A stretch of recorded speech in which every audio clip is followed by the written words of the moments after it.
Well, you probably heard the saying that every day is a gift. But do we really believe that?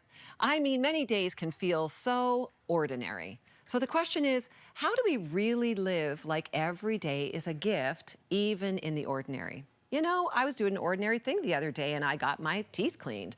And as I'm getting my teeth cleaned, I had to listen to my hygienist because, she was in my mouth. So she asked me this question. She says, I live an ordinary life. I'd really like to do some great things for God, like other people. I want my life to count. We do want our lives to count, right? We want things to count, to matter, to be important, like our time, our money, our efforts. We keep track. Not counting actually feels maybe like a waste.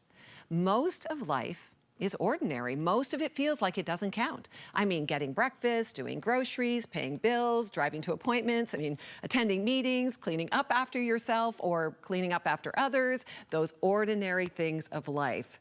Let me take you back on a little journey into church history. You see, in the church year or the liturgical calendar, it's divided into two halves. The first half, it includes Advent, Christmas, and Epiphany. And the second half includes Lent, Easter, and Pentecost. Both very exciting things in our church calendar. But at the end of each cycle comes a season called, wait for it, ordinary time. The time between Christmas and Easter, and then waiting for Christmas to come again, that's a lot of ordinary time. Here's the definition of ordinary. It does not mean what you might think: boring, uneventful, undistinguished, everyday, ordinary. In fact, it means counted time. Isn't that interesting? Ordinary, the root of that word is ordinal, which means to count.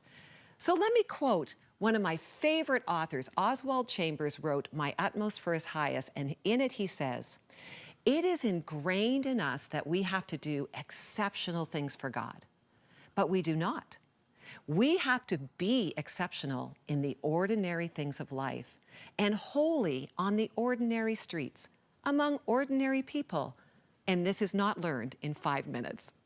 Our desire to do exceptional things usually is more about us desiring to be seen, maybe to be significant, maybe to boost our reputation, than it is about doing great things for God. Sit on that for a moment. I love Oswald's words.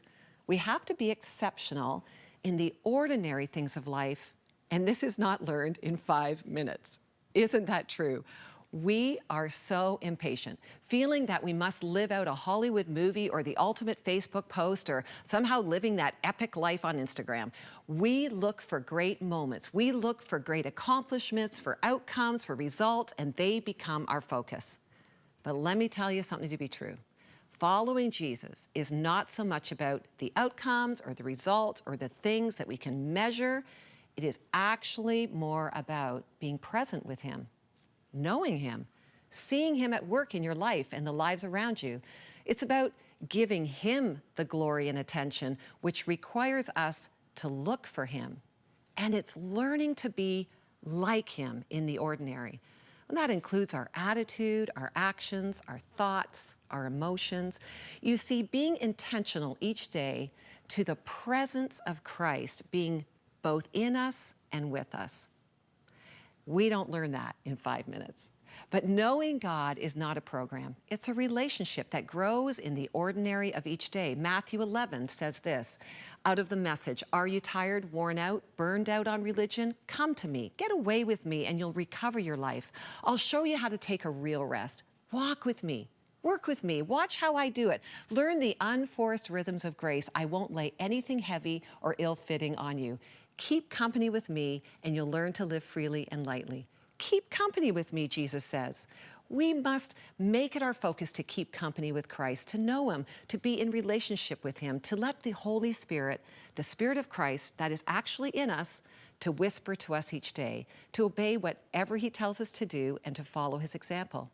We're not called to be famous, we're called to be faithful.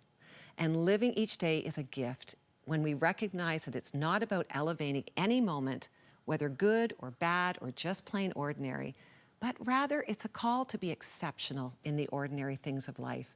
Simply put, be like Jesus in the ordinary. That's a gift, and that's courageous living.